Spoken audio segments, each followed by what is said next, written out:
নমস্কার বন্ধুরা, lifestyle with Sanchayita চ্যানেলের আরেকটা নতুন ভ্লগে সকলকে স্বাগত জানাই। আজ ২৬শে জানুয়ারি সোমবার, বাজে এখন সকাল 8:30। দৌড়াচ্ছি স্কুল যাওয়ার রাস্তা, সেই পরিচিত পথ ধরেই। চলুন, আজকে সকাল সকাল পতাকা উত্তোলনের ব্যাপার রয়েছে প্রজাতন্ত্র দিবস উপলক্ষে, সেই অনুষ্ঠানে যোগ দিতেই যাচ্ছি টোটো করে। চলুন পৌঁছে। ৭০তম প্রজাতন্ত্র দিবসের শুভেচ্ছা জানিয়ে আজকের ব্লগটা শুরু করছি। সকলকে ওয়েলকাম জানাই আমার চ্যানেল লাইফস্টাইল উইথ সঞ্চয়িতার আরেকটা নতুন ব্লগে। আজকের ব্লগটা শুরু করছি স্কুল থেকে। ২৬শে জানুয়ারি মানে স্কুলে আসা তো মাস্ট। তো সকালবেলা এসেছি আমরা, বাজে এখন প্রায় ৯টা। এখানে সমস্ত কিছু প্রিপারেশন চলছে। একটা লম্বা উইকেন্ডের মধ্য দিয়ে আমরা এবছর গেলাম, কারণ সরস্বতী পুজো পেরোলো জাস্ট 2 দিন আগেই। তো সে কারণে বাচ্চাদেরকে সেভাবে প্রিপারেশন করানোই হয়নি। তো অনুষ্ঠান এবারে সেরকম নেই বললেই চলে। পতাকা উত্তোলন হবে, তারপরে বাচ্চাদের মিষ্টিমুখ একটু করানো হবে। ওইটুকু অনুষ্ঠানের মধ্যে দিয়ে আজকে এই বছরের আমরা ২৬শে জানুয়ারি প্রজাতন্ত্র দিবসের অনুষ্ঠানটা পালন করব। তো চলো কী কী হচ্ছে না হচ্ছে দেখায়। আমরা মোটামুটি সকলে এসে উপস্থিত হয়েছি, সকলে একটা সুন্দর সাদা শাড়ির মধ্য দিয়েই পরার চেষ্টা করেছি। আর চলো বেশি কিছু কথা না বলে আজকে সমস্ত যা কিছু অনুষ্ঠান চলছে তোমাদের সঙ্গে শেয়ার করি।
বাড়ি ফিরে চলে এসেছি, আর আজকে মোটামুটি সবারই ছুটি, তাই গাড়িখানাকে এখানে স্নান করাতে নিয়ে এসেছি।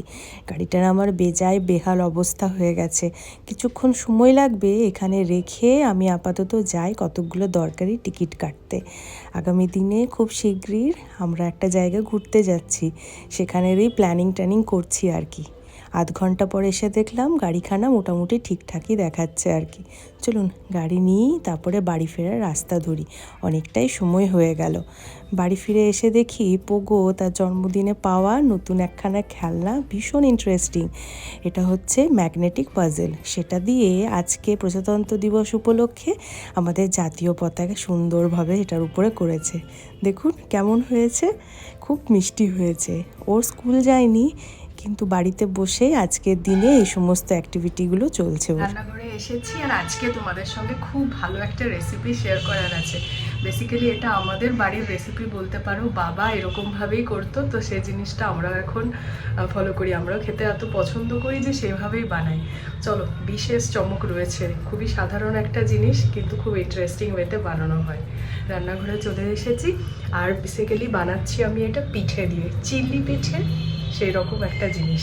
আমরা নর্মালি ভাজা পিঠে, দুধ পুলি ওরকম খেয়ে থাকি, সিদ্ধ পিঠে, কিন্তু চিলি পিঠে রেসিপিটা তোমাদের সঙ্গে শেয়ার করছি। চলো। আজকে ব্রেকফাস্টে রয়েছে বিশেষ চমক।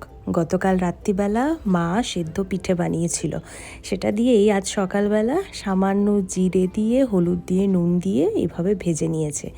এরপরে বিশেষ জিনিসটা বানানোর জন্য প্রচুর জিনিসপত্র কাটিং করে রেখেছি। ক্যাপসিকাম, পেঁয়াজ, টমেটো, রসুন কুচি, আদা কুচি, তার সঙ্গে রয়েছে ধনে পাতা, মটরশুঁটি। এই তো হলো সমস্ত জিনিসপত্র। আর এটার সঙ্গে বিশেষ মশলা লাগবে, সেগুলো পরে একে একে আপনাদের সঙ্গে শেয়ার করব। প্রথমে কড়াইয়ে তেল দিয়ে দিয়েছি, রসুন কুচি আর আদা কুচিটা দিয়ে দিলাম। ভালো করে এটা একটু ফ্রাই হয়ে যাক, কিছুক্ষণ ধরে বেশ গন্ধ আসবে, ততক্ষণ অবধি এটাকে ফ্রাই করে যেতে হবে গরম তেলে।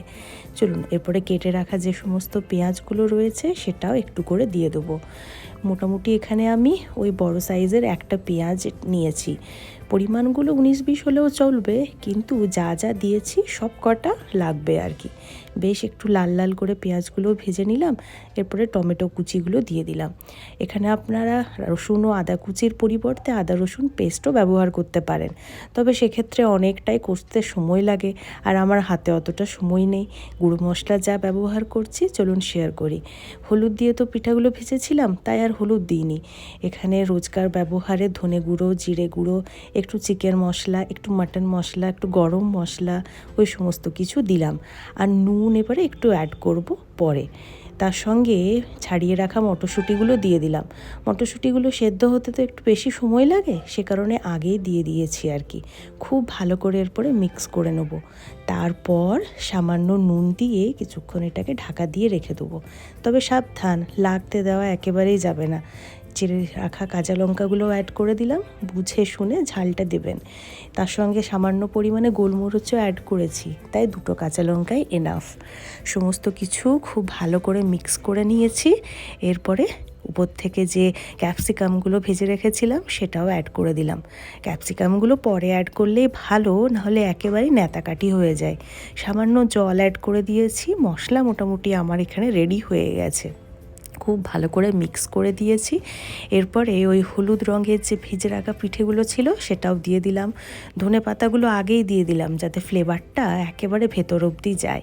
এবার হালকা হাতে খুব ভালো করে সময় নিয়ে এটাকে মিক্স করতে হবে।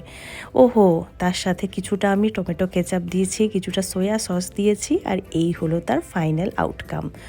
অসম্ভব সুন্দর খেতে হয় আর কি। এইভাবে একবার বানিয়ে কখনো খাবেন, আর প্রিয় মানুষগুলোকে বাড়ির খাইয়ে দেখেন। নতুনভাবে পিঠাকে যেন আপনারা আবিষ্কার করবেন, আমাদের ভীষণ পছন্দের। চলুন, মোটামুটি জল খাবার রেডি, আবার গরম গরম পিঠে খাওয়া যাক। আজকের ব্লগটাও এখানে শেষ করছি। ভালো লেগে থাকলে একটা লাইক করে দেবেন। Thanks for watching.